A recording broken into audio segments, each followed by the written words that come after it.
World War II ended with the detonation of the two most powerful weapons the world had ever seen, nuclear bombs. The end of the war didn't bring peace, however. Instead, tensions between the US and the Soviet Union were brought to the forefront. These tensions had been building for a long time. The date often given to the start of the Cold War was the Yalta Conference. Although the US and the Soviet Union were technically allies during World War II, their friendship was fake at best.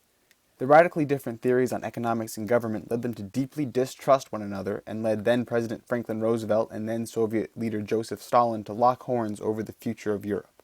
Truman's Marshall Plan supplied billions of US dollars to help Europe rebuild and prevent communism from taking root.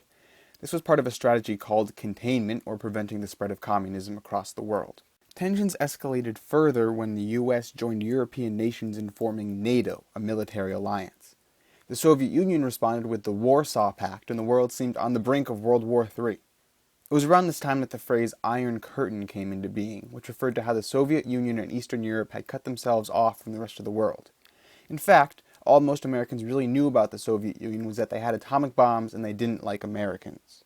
The two couldn't just simply go to war, however. This was mostly because, at heart, leaders in both countries were rational.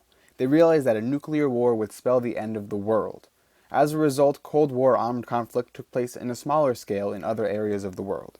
The three major U.S. military involvements took place in Vietnam, which ended in defeat after a painfully long and unpopular war; Korea, which didn't really end, just both sides agreed to stop fighting for a while, which means North Korea is still a Cold War threat; and Cuba, which, for obvious reasons, was of great concern to the U.S. Shortly after communist forces took control of Cuba, President Kennedy ordered its invasion at the Bay of Pigs.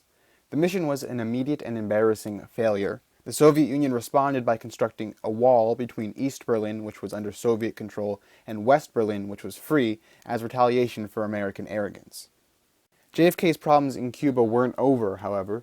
The natural alliance between Cuba and the USSR resulted in the Soviets placing nuclear missiles in Cuba, where they could reach the US within seconds. JFK, naturally, asked the Soviets to please remove them.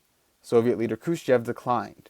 The two stared each other down until finally Khrushchev yielded. The missiles were removed from Cuba, and an embarrassed Communist Party removed Khrushchev from power.